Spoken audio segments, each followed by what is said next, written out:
오늘 우리에게 주시는 하나님의 말씀은 마가복음 10장 35절부터 45절까지 말씀입니다. 세베대의 아들 야고보와 요한이 주께 나와 여짜오되 선생님이여 무엇이든지 우리가 구하는 바를 우리에게 하여 주시기를 원하옵나이다. 이르시되 너희에게 무엇을 하여 주기를 원하느냐 여짜오되 주의 영광 중에서 우리를 하나는 주의 우편에 하나는 좌편에 앉게 하여 주옵소서. 예수께서 이르시되 너희는 너희가 구하는 것을 알지 못하는도다. 내가 마시는 잔을 너희가 마실 수 있으며 내가 받는 세례를 너희가 받을 수 있느냐? 그들이 말하되 할 수 있나이다. 예수께서 이르시되 너희는 내가 마시는 잔을 마시며 내가 받는 세례를 받으려니와 내 좌우편에 앉는 것은 내가 줄 것이 아니라 누구를 위하여 준비되었든지 그들이 얻을 것이니라. 열 제자가 듣고 야고보와 요한에 대하여 화를 내거늘 예수께서 불러다가 이르시되 이방인의 집권자들이 그들을 임의로 주관하고 그 고관들이 그들에게 권세를 부리는 줄을 너희가 알거니와 너희 중에는 그렇지 않을지니 너희 중에 누구든지 크고자 하는 자는 너희를 섬기는 자가 되고 너희 중에 누구든지 으뜸이 되고자 하는 자는 모든 사람의 종이 되어야 하리라. 인자가 온 것은 섬김을 받으러 함이 아니라 도리어 섬기려 하고 자기 목숨을 많은 사람의 대속물로 주려 함이니라. 아멘. 할렐루야. 한 주간 동안 부활의 신앙으로 하나님께서 일으키신 반전을 경험하셨습니까? 팔복의 사람으로 염려를 멈추고 하나님의 나라와 의를 구하는 일에 집중하셨습니까? 아멘을 못하니까 한 가지 더, 하나님의 말씀을 깊이 묵상하며 영적 풍성함을 누리는 사순절을 보내고 계십니까? 해마다 우리가 사순절을 맞이하고 고난주일을 맞이하게 됩니다. 이 사순절과 고난주일이 우리의 신앙 속에서 차곡차곡 쌓여져야 변화될 수 있습니다. 열매는 하루아침에 맺어지는 게 아니죠. 열매가 무르익으려면 많은 시간이 걸려야 합니다. 열매가 무르익는 시간은 그냥 흘러가는 시간이 아닙니다. 그 속에서 영양분을 공급받고 그것을 잘 저장해서 열매를 만들어 갑니다. 마찬가지로 사순절이, 고난주일이, 부활절이 우리의 신앙 속에서 차곡차곡 쌓여져서 무르익어야, 그래야 열매를 맺을 수 있습니다. 그런 의미에서 부활과 산상설교의 말씀을 통해서 영적 성장과 성숙을 경험하는 사순절이 되시기를 주의 이름으로 축복합니다. 지난주 말씀처럼 약한 것을 심어 강한 것으로 다시 살아나며 욕된 것을 심어 영광스러운 것으로 다시 살아나는 기쁨이 있기를 원합니다. 지금까지 우리는 신앙인으로서 늘 변명과 핑계만 됐습니다. 그런데 이제는 더 이상 핑계대지 말고 말씀에 순종하면서 열매를 맺을 수 있기를 바랍니다. 그러려면 부활의 사람이 되기 위해서 십자가와 부활이 우리의 뼈가 되고 하나님을 아는 지식이 살이 되며 팔복이 우리의 피가 되어야 됩니다. 그리스도인이라는 사람, 어떻게 구성이 되어 있느냐? 그 사람의 뼈는 십자가와 부활이고 살은 하나님을 아는 지식으로 채워졌으며 피는 팔복의 심령입니다. 그래야만 온전한 그리스도인이 될 수 있는 거죠. 우리는 그동안에도 신앙생활을 열심히 해왔습니다. 정말 한국교회 성도들은 열심히 있습니다. 우리 교회 성도들도 열심히 있고 순수하고 정말 하나님 말씀대로 살려고 애를 써 왔습니다. 그런데 생각보다 열매가 없습니다. 안타까운 마음이 듭니다. 정말 하나님만 바라보고 열심히 신앙생활을 해온 것 같은데 왜 내게 열매가 없을까? 그러면 목적과 방향을 점검해야 됩니다. 목적이 잘못됐으면, 방향이 틀리면 열심히 한다고 해서 열매가 맺어지지 않습니다. 우리는 하나님의 말씀과 내 생각 사이에서 오락가락했습니다. 말씀을 들을 때에는 그래 맞아, 말씀대로 살아야지 했다가 내 생각이 다른 생각이 들어오면 아닌가? 말씀대로 산다는 게 쉽지 않은 일인데 그냥 쉬운 내 생각을 따라가야지. 하나님의 말씀과 내 생각 사이에서 오락가락한 것입니다. 복음과 신앙의 체험 사이에서 오르락내리락 했습니다. 복음의 말씀을 듣고 그래 맞아, 복음으로 살아야 돼 결단했다가 신앙의 체험을 통해서 내 감정이 바뀌게 되면 올라갔던 마음들이 내려가기도 합니다. 그러니까 오락가락하거나 오르락내리락하거나 우리의 신앙생활에 기복이 있었던 것이죠. 그러다 보니 영적 성장이 더딘 신앙인이 되었습니다. 예수님은 산상설교에서 하나님의 나라 백성으로 살아가려는 제자들에게 집요할 정도로 신앙의 동기가 무엇인지를 추궁합니다. 왜 예배를 드리느냐? 왜 구제하고 왜 기도하고 왜 금식하느냐?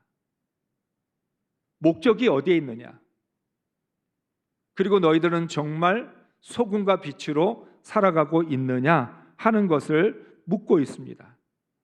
신앙의 목적과 일치하는 신앙의 동기를 가지고 신앙생활을 해야 하나님의 나라를 이룰 수 있습니다. 우리는 그저 성령과 은혜를 맛보는 수준에 머물렀습니다. 우리 모두가 다 성령을 맛보았고 은혜를 맛보았습니다. 맛을 압니다. 그런데 그 맛을 아는 만큼 깊이 있는 무르익은 열매는 맺지 못했습니다. 구원은 신앙의 출발점인데 구원이 신앙의 끝이 됐습니다. 부활로부터 시작해서 다시 오실 주님을 바라보며 구원을 이루어 가야 하는데 우리는 출발하자마자 주저앉은 것입니다. 많은 신앙인들이 열심이 없어서가 아니라 구원받은 다음부터 그냥 구원의 출발점에 머물러 앉아 있기 때문에 성장이 없는 것입니다. 우리가 특세의 말씀을 통해서 말씀을 드렸던 것처럼 하나님은 우리의 행위의 완전을 요구하지 않으십니다.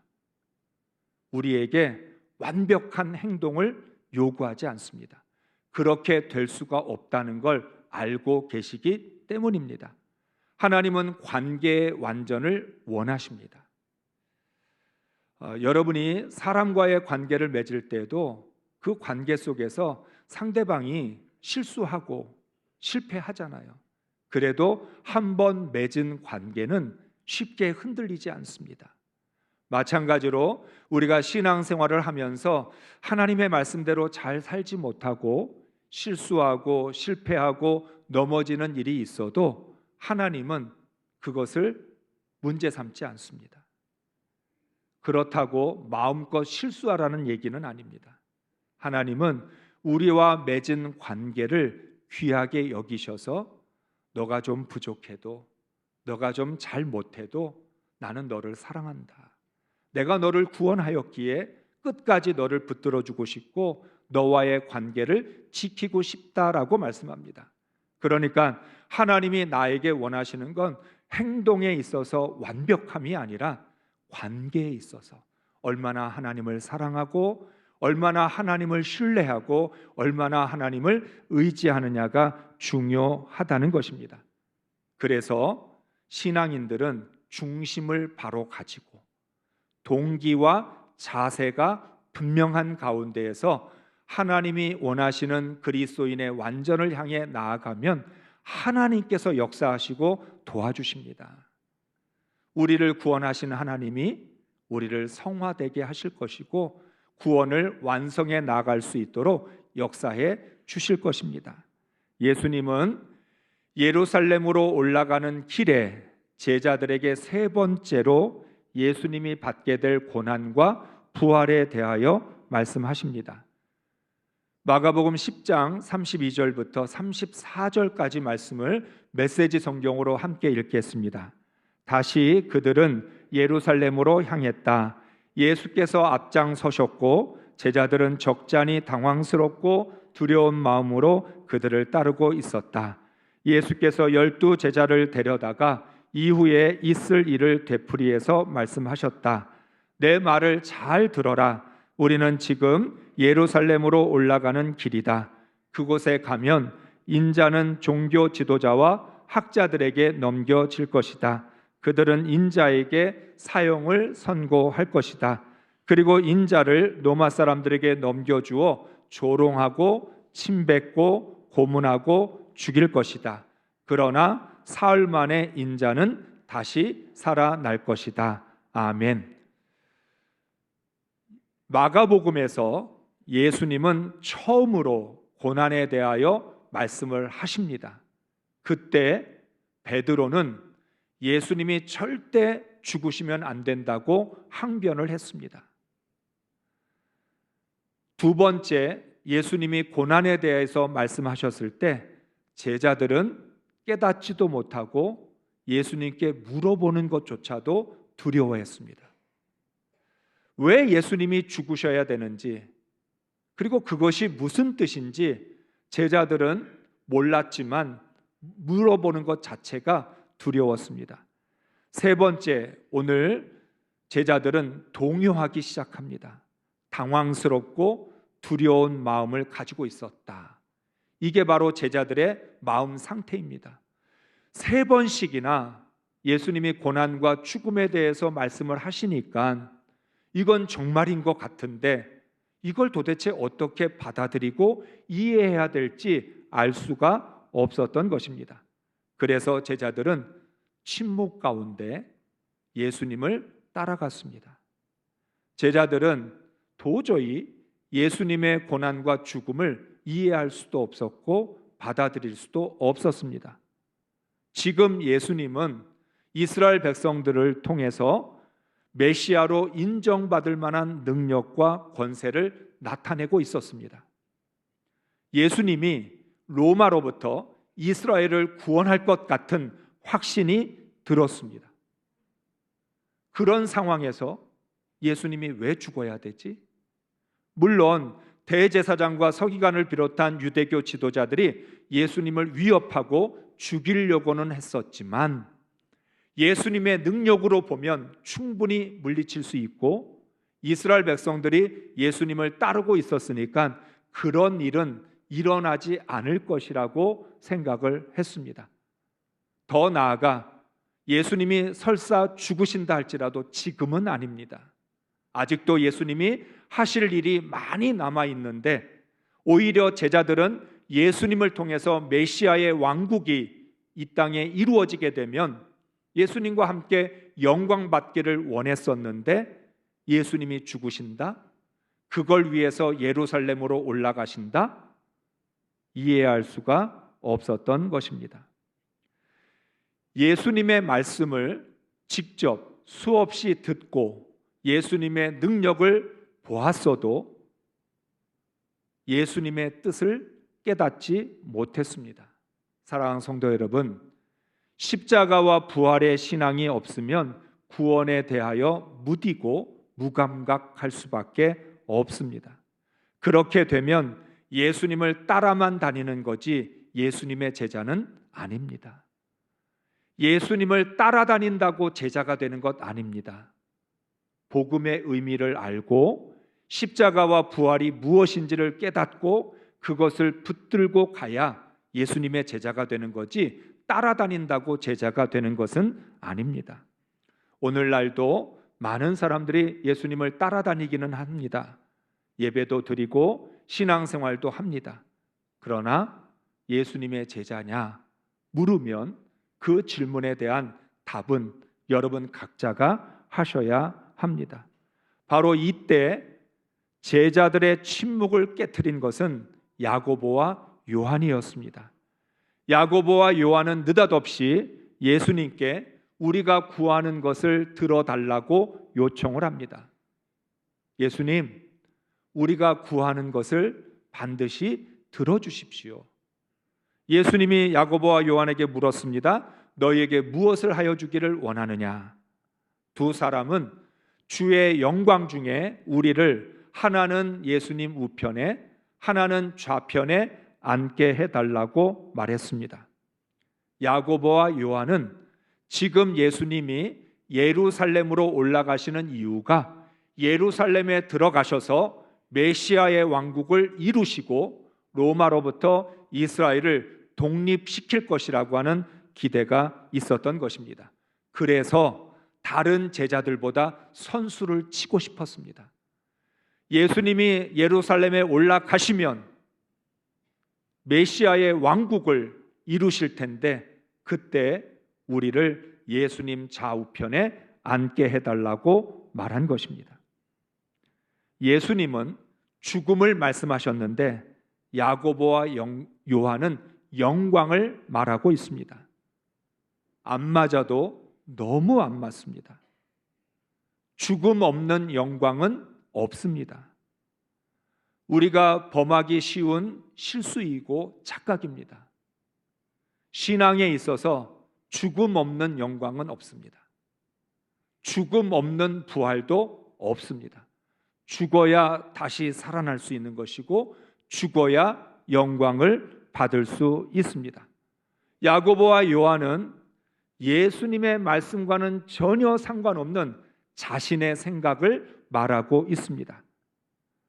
어쩌면 우리는 평생 이런 착각 속에서 신앙생활을 하고 있는지 모릅니다. 예수님의 말씀과는 거리가 먼 엉뚱한 자신의 생각으로 신앙생활을 합니다. 복음과는 아무런 상관없는 자신의 감정으로 신앙생활을 합니다.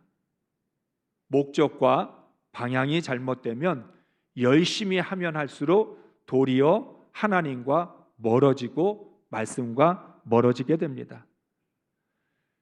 예수님이 야고보에게 현타를 때립니다. 지금 너희는 너희가 구하는 것을 알지 못하고 있다. 내가 마시는 잔을 마실 수 있느냐? 내가 받는 세례를 받을 수 있느냐? 야고보와 요한은 너무나 확신을 갖고 예수님이 예루살렘에 올라가시면 당장 우리를 예수님 좌편에 우편에 앉아서 영광을 받게 해달라고 예수님에게 요청했는데 예수님은 지금 너희는 너희가 구하는 것을 알지 못하고 있다. 우리가 기도를 열심히 합니다. 기도를 세게 합니다. 하나님 응답해달라고. 그런데 때로는 내 기도가 무엇을 의미하는지도 모르고 기도할 때가 많습니다. 여러분, 우리가 하나님께 축복을 구하는 기도를 드리는데 사실은 그 축복을 받기 전에 고난부터 받아야 합니다. 오늘 야고보와 요한은 예수님에게 영광을 달라고 요청했지만 그 말의 뜻은 고난받게 해달라고 하는 요청이기도 합니다. 그래서 예수님이 묻는 겁니다. 너 정말 네가 구하는 게 무엇인지 알고 구하고 있는 거야?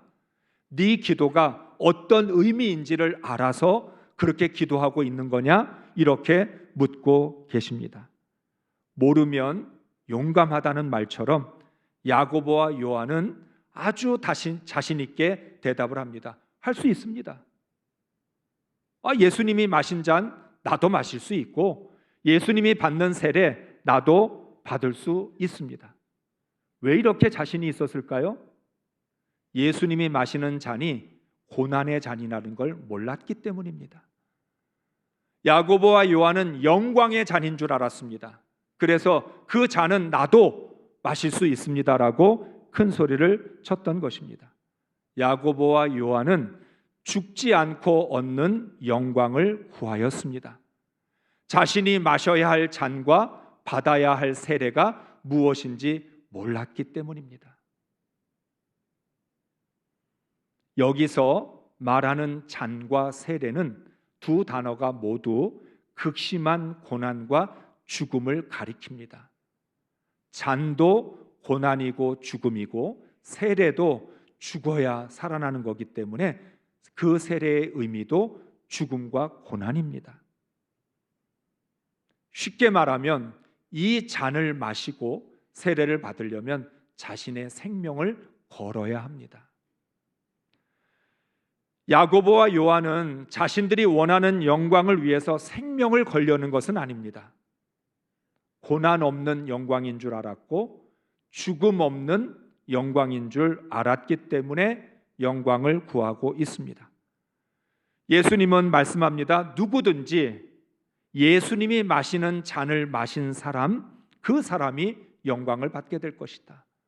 제자라고 해서 영광 받는 게 아니고 예수님을 위해서 헌신하고 열심을 냈다고 해서 영광 받는 게 아니라 예수님이 마신 잔을 마신 사람만이, 예수님이 받은 세례를 받는 사람만이 영광을 받을 수 있다고 말씀합니다. 그렇다면 예수님이 마시는 잔은 어떤 잔입니까? 고난의 잔입니다. 이미 예수님께서 말씀하셨습니다. 그들은 인자에게 사형을 선고할 것이다. 그리고 인자를 로마 사람들에게 넘겨주어 조롱하고 침뱉고 고문하고 죽일 것이다. 예수님이 마시는 잔은 조롱의 잔, 침뱉음을 당하는 잔, 고문을 당하는 잔, 그리고 죽임을 당하는 잔입니다. 예수님께서 팔복의 말씀 속에서 의를 위하여 박해를 받은 사람은 복이 있다, 이렇게 말씀하신 이유는 예수님이 먼저 그 박해를 받으셨기 때문입니다. 우리 마태복음 5장 11절 이 말씀 세 번역으로 한번 읽겠습니다. 너희가 나 때문에 모욕을 당하고 박해를 받고 터무니없는 말로 온갖 비난을 받으면 복이 있다. 아멘. 오늘 마가복음 10장 34절 말씀과 아주 똑같습니다. 표현의 차이만 있을 뿐이지 내용은 동일합니다. 모욕을 당하고 박해를 받고 터무니없는 말로 온갖 비난을 받아야 영광을 얻을 수 있다. 예수님은 지금 야고보와 요한에게 너 모욕을 당하고 박해를 받고 터무니없는 말로 온갖 비난을 받을 수 있어? 그 잔을 마실 수 있어? 라고 물으셨습니다. 함부로 마실 수 없는 잔이지요. 결코 마시기 쉽지 않은 잔입니다. 그래서 예수님은 겟세마네 동산에서 마지막까지 할 수만 있으면 이 잔을 내게서 지나가게 해달라고 기도하셨습니다. 그러나 하나님의 아들 예수님조차도 고난의 잔을 마시지 않고는 아버지의 뜻을 이룰 수 없기 때문에 나의 원대로 마시고 아버지의 원대로 해달라고 기도했던 것입니다. 우리는 고난 없이 구원을 받았습니다. 고난의 대가를 지불하지 않고 거저 구원을 받았습니다. 그렇지만 고난이 없었던 것은 아닙니다. 예수님께서 나를 대신해서 고난받았기 때문에 받은 구원입니다. 내가 받지 않았다고 고난이 없었던 건 아니에요. 예수님이 나를 대신하여 고난을 받으셨기에 나는 고난받지 않고도 구원을 얻을 수 있었습니다. 고난받지 않고 구원을 받았다고 이 구원이 값싼 구원이 아닙니다. 예수님의 생명을 지불해서 우리가 받은 구원이라는 것입니다. 구원받을 때는 고난 없이 구원을 받았지만 구원받은 다음에는 고난을 받아야 구원을 완성할 수 있습니다. 그래서 구원의 길은 좁은 길입니다. 고난이 없이는 구원의 완성의 영광도 누릴 수 없습니다.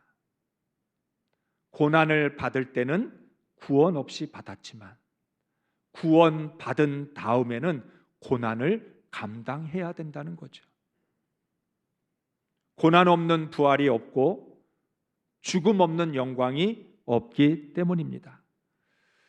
오늘 말씀에서 좀 더 구체적으로 고난의 잔의 의미를 찾을 수 있습니다. 고난의 잔은 종의 잔입니다. 야고보와 요한을 제외한 10 제자가 흥분했습니다. 야고보와 요한에게 뒤통수를 맞은 생각이 들었기 때문입니다. 예수님이 예루살렘에 올라가시면 영광을 받을 텐데 예수님의 우편과 좌편 누가 차지해야 되나? 우리가 이걸 놓쳤구나. 야고보와 요한이 선수를 쳐서 우리가 뺏겼구나. 그러니까 흥분하기 시작했습니다. 화를 냅니다. 성질을 냅니다. 예수님이 성질을 내는 10 제자에게 말씀합니다. 화내지 마. 화낼 필요 없어. 야고보와 요한이 마시는 잔은 고난의 잔, 죽음의 잔인데 너희들 그거 마실 수 있어? 야고보와 요한뿐만 아니라 10 제자도 고난의 잔, 죽음의 잔 마시기 싫은 건 똑같습니다. 예수님의 말씀하시는 이 고난의 잔은 죽음의 잔이고 종의 잔입니다. 그래서 먼저 죽음의 잔을 마시려고 싸울 필요 없어. 누구든지 먼저 예수님이 마신 잔을 나도 마시겠다 하는 말은 내가 먼저 고난받고 내가 먼저 죽겠다는 뜻인데 너희들 감당할 수 없다라고 말씀하고 있습니다. 그래서 예수님은 너희들 성질 내지 마.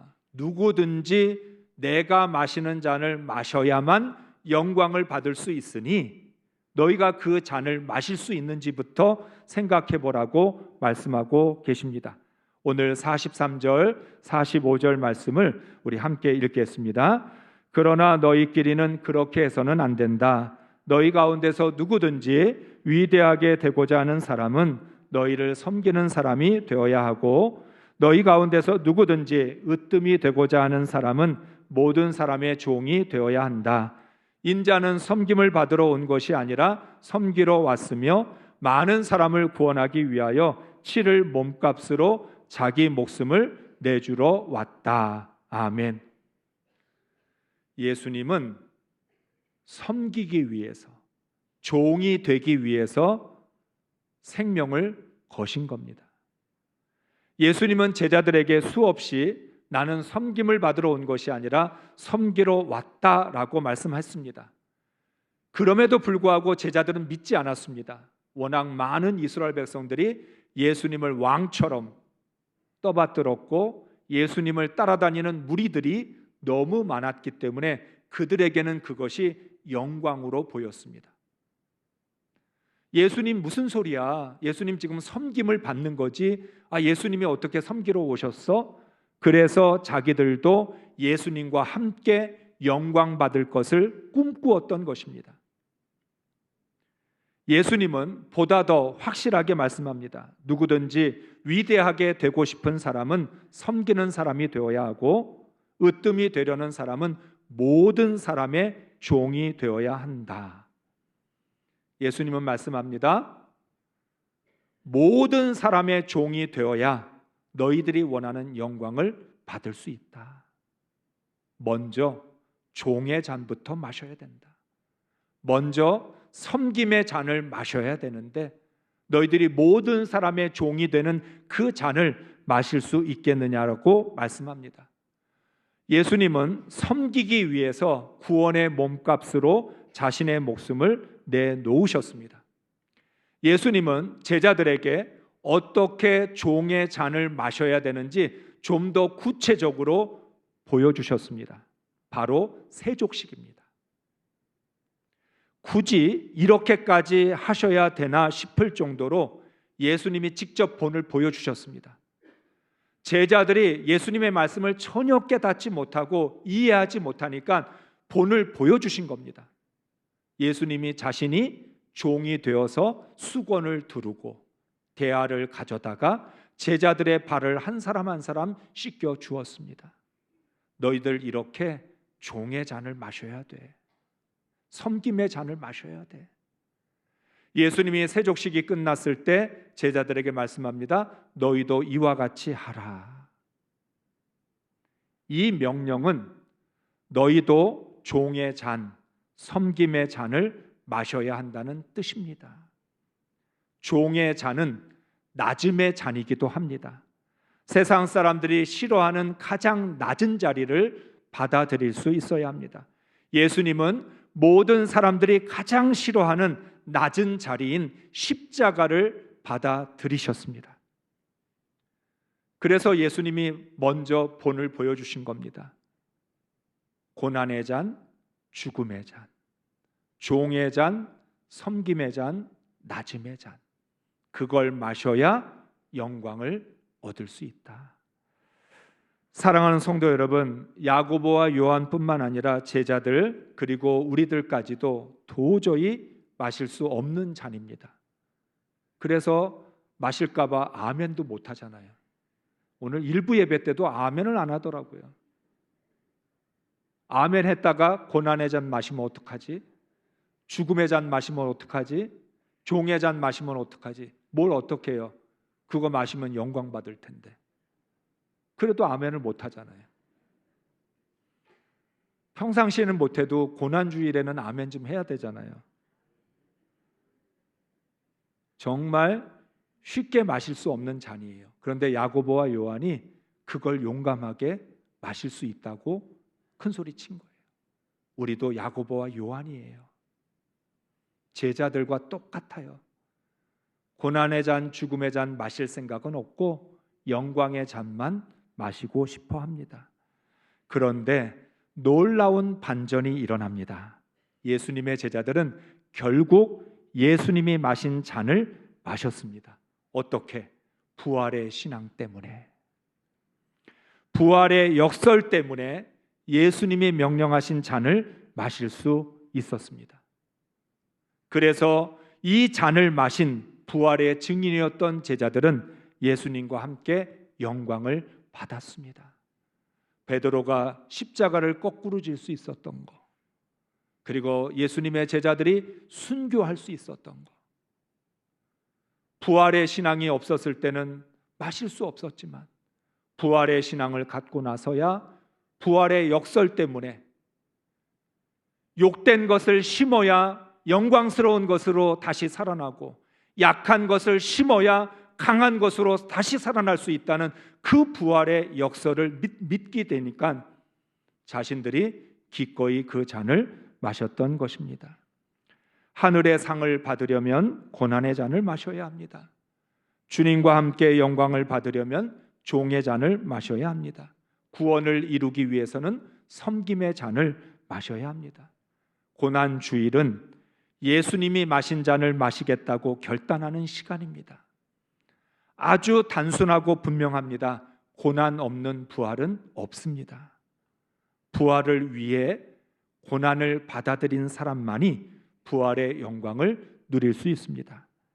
예수님이 마신 잔을 마시고 부활의 기쁨과 영광을 누릴 수 있기를 주의 이름으로 축복합니다.